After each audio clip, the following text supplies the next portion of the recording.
MacVoices Holiday Gift Guide number 2, part 1. This is MacVoices. MacVoices is supported by 1Password Extended Access Management. It is security for the way we work today. Find out more at onepassword.com/MacVoices. Welcome to MacVoices. This is the talk of the Apple community, and I'm Chuck Joyner. Folks, this is another MacVoices Holiday Gift Guide. We are doing a bunch of these with all of our friends as the holidays come crashing in on us. These are always some of our favorite shows of the year, so I'm glad you're here. I'm glad our guests are here, even though we are missing one. Not sure where they got off to, but maybe they'll show up a little bit late. But we're going to plow ahead because we want to get these gift ideas out to you. So for those of you who might be new to this, just a couple quick things. First of all the links will be in the show notes for this episode of the gifts we pick. There's a master list of the gift guide picks for 2024 on the MacVoices website in the news section. And we flip the gift picks into the MacVoices 2024 Holiday Gift Guide on Flipboard, which can be accessed from the Flipboard app or the web, or loaded into your favorite RSS reader. So you have a lot of options about how to follow the gifts, get the gifts, and figure out, what exactly they are. The second thing is the format. The format is pretty easy. We do 4 rounds, 1 pick each for each panel member, including me. So usually you would end up with 16. This time around, you end up with 12, but it'll be 12 really cool gifts.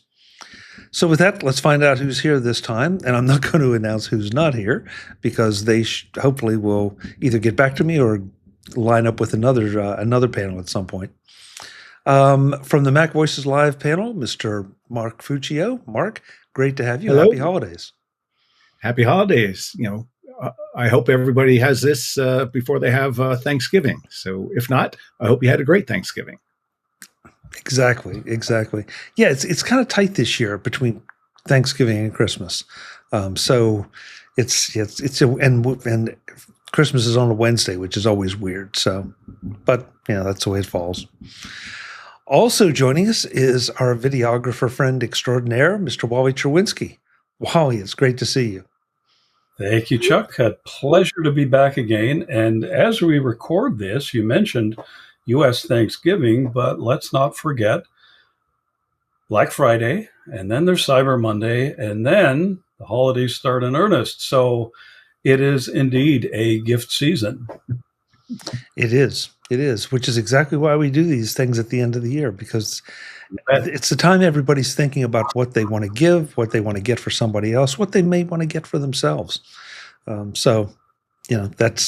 That's what we're here to tell them is why we like what we're recommending. If it's okay with you, gentlemen, we'll just keep that order. So, Mark, that puts you up first. What is your first pick? Oh man, I can't believe this wasn't taken already. So I will start my picks from the most expensive down to free. So most expensive is I'm inspired to recommend the Mac Mini, the M4 Mac Mini. I say this with a little bit of a sad heart because this spring I got an M2 Mac Mini and I'm really pleased. It's really great, really fast. But now for the same amount of dollars, you can get an M4, which is more than twice as fast based on some of the benchmarks. And it has a better I/O.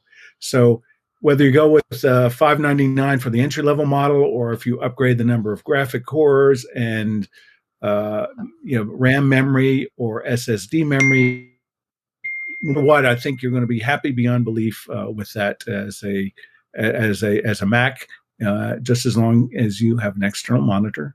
And if not, they're easy to find. Go to Costco, go to Best Buy. There's all sorts of choices. Go to Amazon. I'm sure Black Friday, Cyber Monday, they'll have all sorts of great choices. So this is a really great way. I was motivated to get my M2 for doing a lot of video processing, but I'll talk more about that on the next round. So that's my pick. Got there first. Mark, I think that yours might be the pick of the holiday. Not because necessarily because you picked it, but just this seems to be super popular with everyone that touches it. Everyone that orders one, whether it's the M4 Mini or the M4 Pro Mini, it just is getting rave reviews everywhere for price versus power. And so, yeah, I know I'm looking hard at it, along with a couple other things, but it's the first one that's really got me thinking maybe I won't go with a laptop again. Maybe I will, focus on the mini. So we shall see. But great pick as always. And you're right. Yeah, I was surprised it didn't. Santa has one. I think Santa's getting me one, but we're going to be on a cruise over Christmas, so it's. I'm not quite sure where it's going to go, but I think it'll be a well-deserved, highly cherished, present, for everybody. And if you want to, if you have some Windows friends who are maybe on the fence, I think that would be a great device to, get them into the Apple camp, because it's got, kick-ass specs, and it's a fast little thing, and, they'll have a lot of fun with it. Agreed. Well, even with a desktop machine, when you compare the specs and the power of that thing to the Apple Studio machine, it is comparable in many ways. Obviously, it's newer. It's got an M4 processor, but it is a very tempting machine, even for professionals, whether you're a photographer or a videographer. It's great. And you don't need just one display. You can have 3 displays if you really want, and that's a great setup. Yes, it is. You're a lucky man, Mark. I'm jealous. Thank you, Wally. Well, Wally, you can add it to your wish list for Santa if you wish. I just may. Yeah. Thanks for that tip. So what do you have for us for the first round? Okay. Well, something very simple, not very expensive. And I'm going to show you let's get it down, a portable, there it is, a portable power source. Now, nothing special there. Everybody's got a portable power source. I've had one for years. It's the kind of thing where you attach a little cable to it, you stick it into your iPhone, and you give your iPhone a charge when you're on the go. This one is really nice because, if I can make this done in front of the camera, it's Magsafe.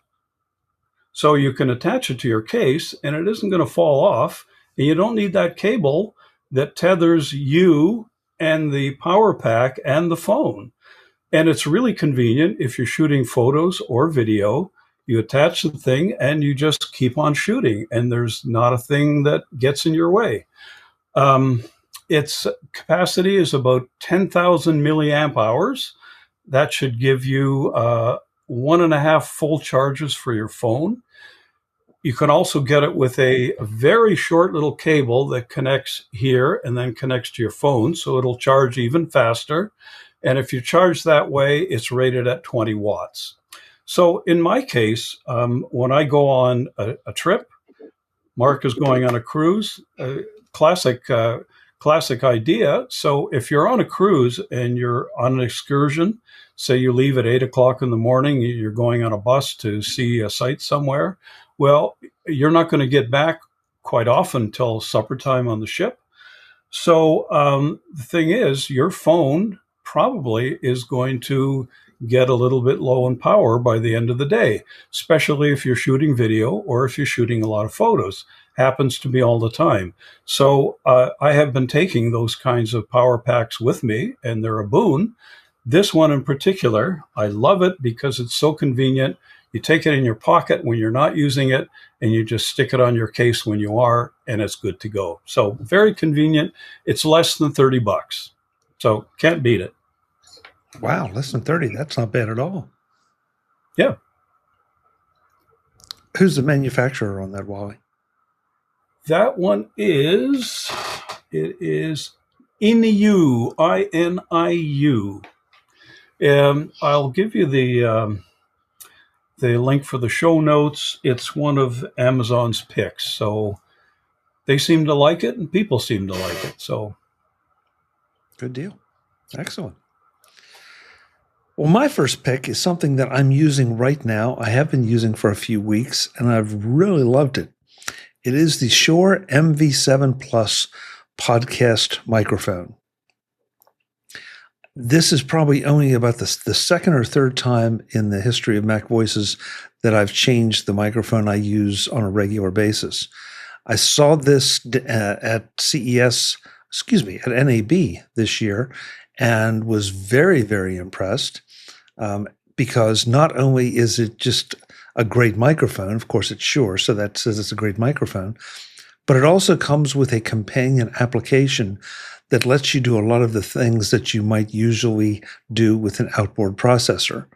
So I can change the pitch, I can boost the volume, I can do a lot of those things right from within that software.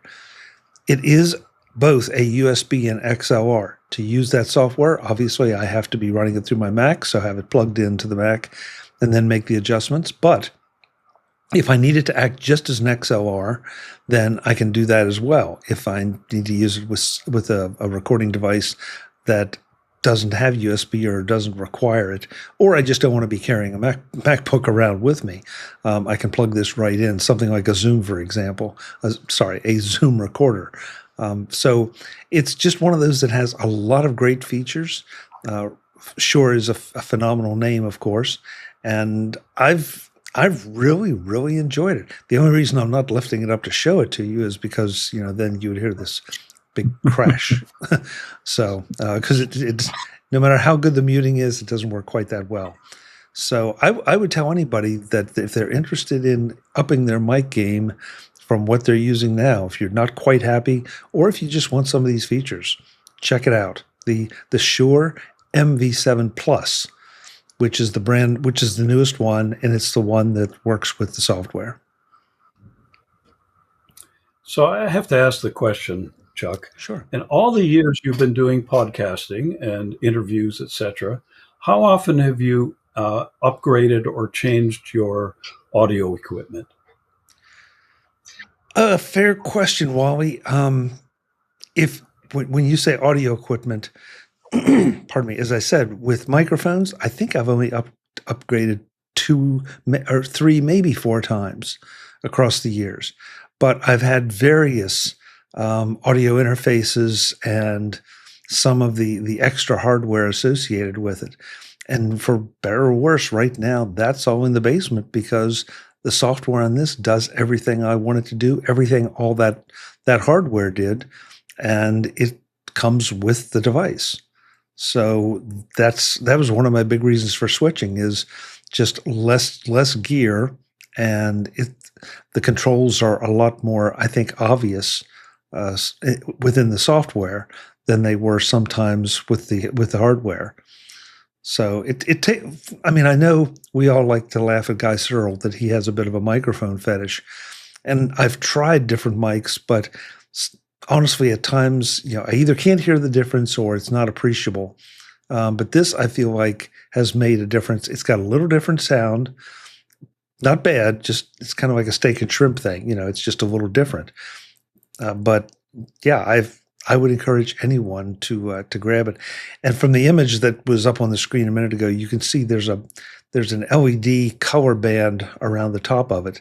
If you tap that is your mute switch, and it'll turn red. Ooh, the rest nice. of the time, you can set the color that you want it to be. You can have it, flashing a rainbow color, or you can just have it be a steady color. It doesn't do anything as far as making the mic sound better, but it's something, if you like having your mic on camera, it's a nice little addition. I just use the standard green color, which is what it defaults to, and it's fine. Follow-up question. Sure. Do you use the same mic when you're at a conference versus when you're at your studio? No. This is not something that I would ever want to carry around. Like CES is coming up, so have a completely different setup there, and that setup is a wireless mic system, so that we aren't dealing with cables and all. And that's something that'll appear probably in a future gift guide. But for right now, yeah, this is strictly a studio mic. Mm-hmm. At least the way I use it, it's strictly a studio mic. This MacVoices is supported by 1Password Extended Access Management. It is security for the way we work today. Find out more at onepassword.com/MacVoices. The holidays are here, and your holiday list is getting longer by the minute. And that's on top of your normal things to do list. So the last thing you want to have to deal with is security for your organization. If you've been listening to MacVoices, you probably aren't worried. But if you haven't gotten the message yet, here it is. 1Password Extended Access Management. You need to go beyond traditional IAM and MDM solutions and take control of every sign-in on every app on every device. That's why you need 1Password Extended Access Management. You may be using Okta or Microsoft Entra. That's fine, but 1Password Extended Access Management goes beyond that to give you more peace of mind, and it's in beta for Google Workspace customers. Check it out right now at onepassword.com/MacVoices. That's onepassword.com/MacVoices. The number 1, password.com/MacVoices. Thanks to 1Password Extended Access Management for supporting MacVoices. All right, Mark, you're up for round 2. Okay, well, you remember back in late June, early July, and September. I had a last minute. I had to duck out of doing a MacVoices live session because I was helping a neighbor. This 80-plus-year-old lady, set up a field camera, which is a device that you strap in your backyard, and it's motion sensitive, and you can see wildlife or people or cars or whatever it happens to get in its field of view. So, I was taken by that, and I bought one too. So the model I got is called a Guard 6. I got it at Amazon, and, it has infrared set of infrared LEDs, it has, lens and camera. It's motion sensitive. You can set it up so it takes just images only, or you can take image and video. You have controls over the image size from, really tiny to like 5,000 something pixels, whatever that is. It's really great. It comes with a cable, so you can strap it around a tree. We were interested in buying it and trying it because we have a problem with deer chewing on flowers and things. And when we got it and put it out there, we were amazed that didn't see any deer. We saw a skunk, we saw raccoons, we saw a fox. Once we saw a raccoon and a skunk, sort of come to each other and doing a face-off. So it's just amazing what's going on out of doors. And the other big surprise was this is not like at 1 or 2 a.m. This is like 30 minutes after the sun sets and it's dark. It's really great. It has an app. It connects to your phone. I think it's a little misleading. It said it's Wi-Fi, and I figured, oh, great, there's going to be another node on my Wi-Fi network. But no, the way it works actually is it's point to point from this device to your iPhone or iPad, wherever you host and run their app. Their app is a little bit janky in terms of it's not quite really clear sometimes where you should enter things, because they don't follow sort of traditional web design guidelines. So that may throw you a little bit, but the videos it takes either during daylight or in the evening are really good. And the way you connect to it, there's 2 ways you can do it.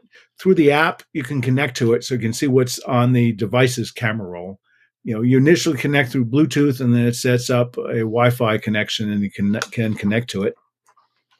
Or it also has a little slot, a little memory card, so you can take that and load that and download stuff to your Mac, and that's what I've done. And using ChatGPT and other tools, I've put a set of scripts together, to take the videos and or take the still images and run them together to create an animated video, or take the videos that come out at multiple points throughout the evening and then combine them all together in one long video. And it's that was a lot of fun, and it's a really great device. Also could double for security and home purposes. So I recommend it for all sorts of people who are interested in what's going on around their environment during the dark. One big warning: this does not come with batteries. So that pick is 2A, pick 2B, go to Costco, go to Amazon, get yourself a big pack of batteries, because it takes 6 batteries and they'll last like 7 to 10 days. With that, I pass it back to you, Chuck. That's a really listen, Mark. Pick, Mark. Yeah, Mark, do you by any chance live in Sasquatch country? Abominable. Yeah, I mean, that's a perfect setup. Yes. No, you mentioned we have all sorts of wildlife, and this time of year there are turkeys running around, and turkeys, they look nice, but they defecate all over the place, so that's not a good thing. But a friend of mine lives in Colorado, and he says all the elk have come back. So in their neighborhood, they've got between 100 and 200 elk running around. So no Sasquatches yet. Yes. You mentioned the light sensitivity. Could you repeat that? So when it's midnight, for example, what sort of images do you get? Okay, so it has an array of I think 36 or 42 IR LEDs. So basically, what you're going to see is a black and white image. During the daylight, you'll see really good color reproduction. Right. So right. That's hopefully that answers your question and the viewers' questions. Yeah, it's good stuff. So here's what you do, Mark. Sometime between now and Christmas, you get a big Santa outfit and a big beard and everything, and go out and record yourself sneaking through your lawn, and then show your wife and say, "Oh my God, we actually got a picture of Santa."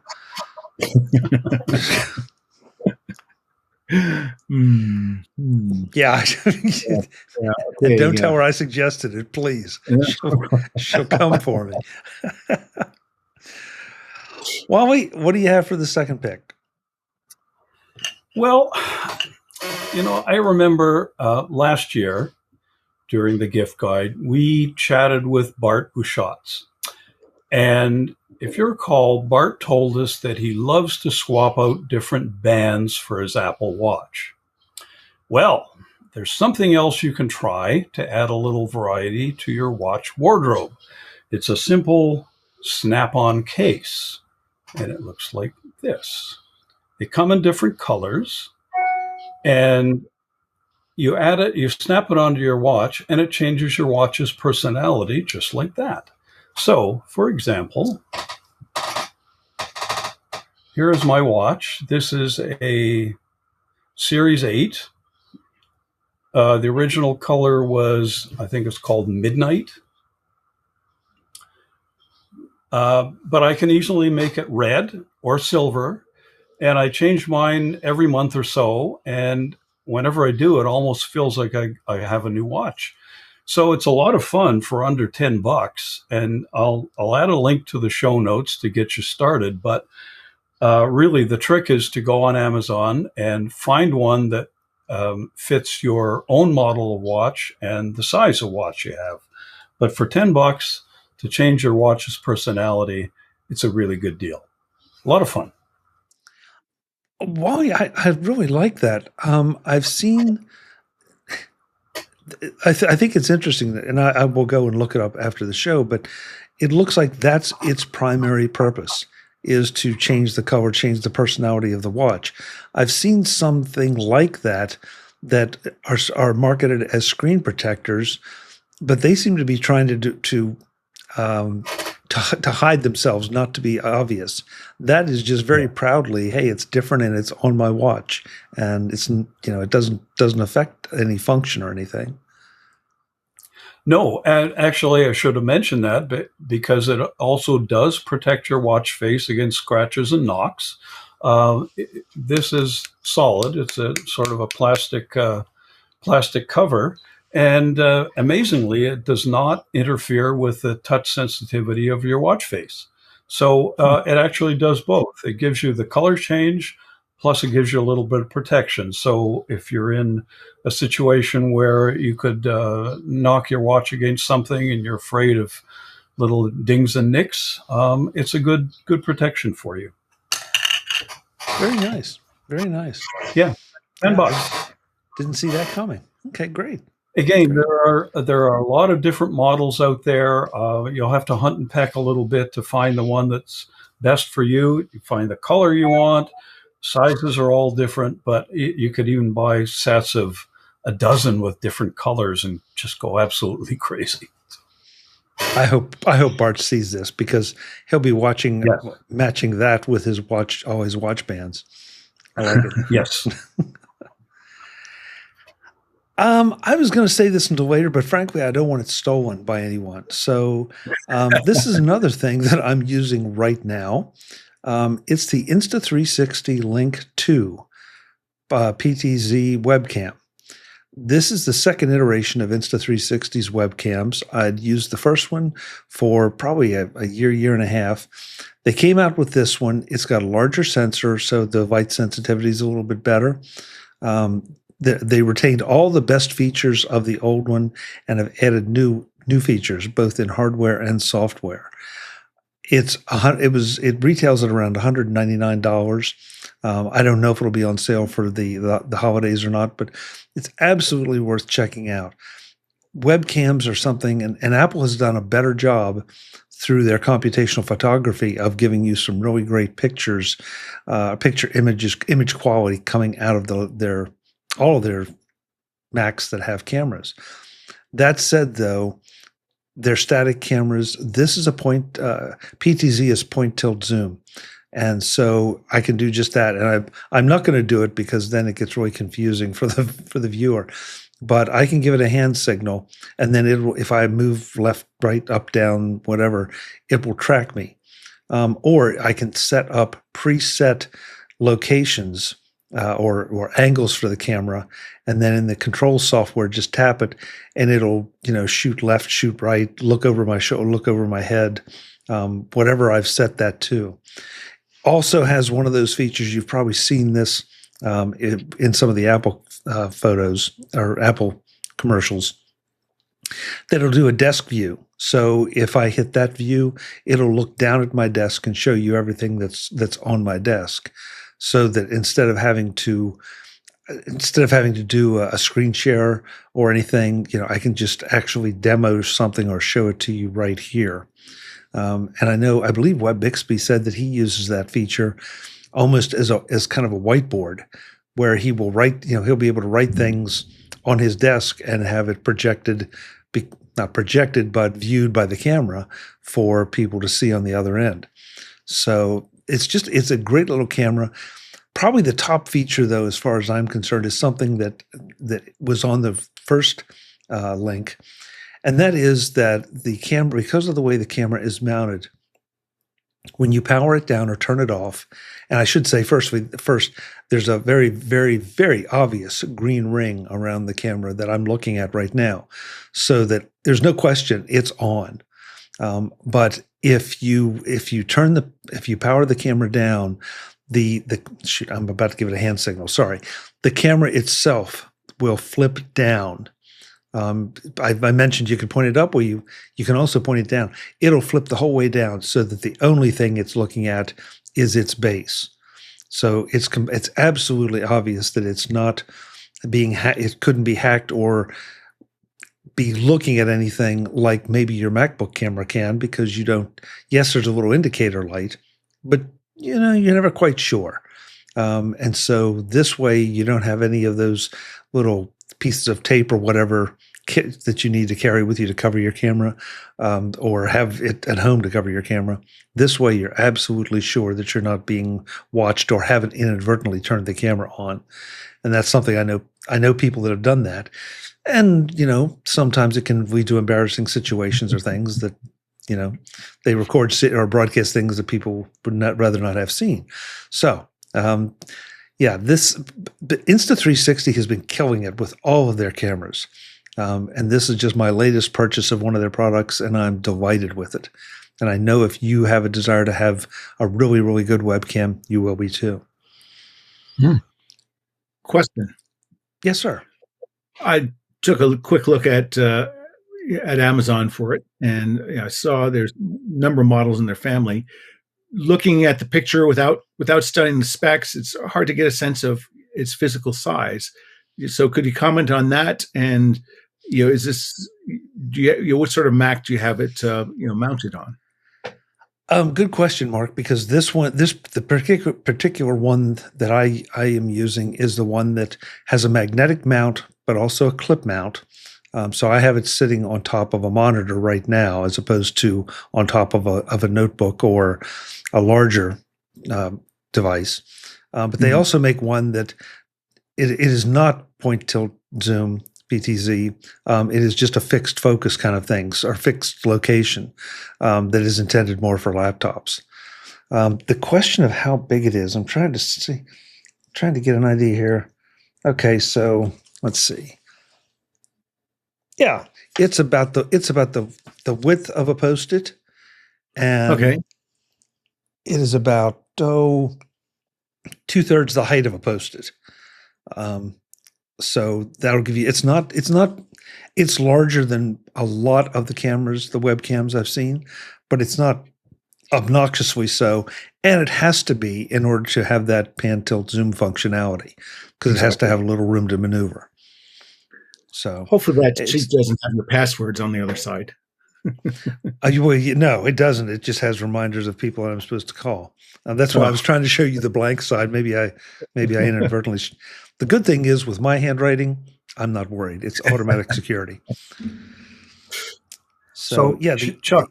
Yes, this is the one you're going to use. This is the one you're going to use in your new cooking show. Is that right?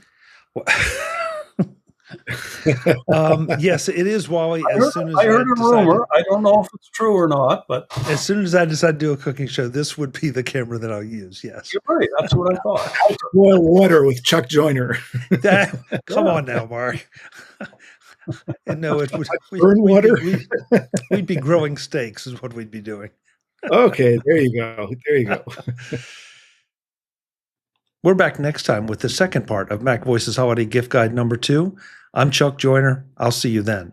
As always, thanks for watching. Visit MacVoices.com for show notes and to connect with Chuck on social media. Get involved in our Facebook group or like our Facebook page, and get more out of your Apple tech with MacVoices Magazine, free on Flipboard and on the web. And if you find value in it all, consider supporting us through either our Patreon campaign at patreon.com/MacVoices, or by making a one-time donation via the PayPal link on our front page and in the show notes of each episode. You will join these fine people who help bring you Mac Voices.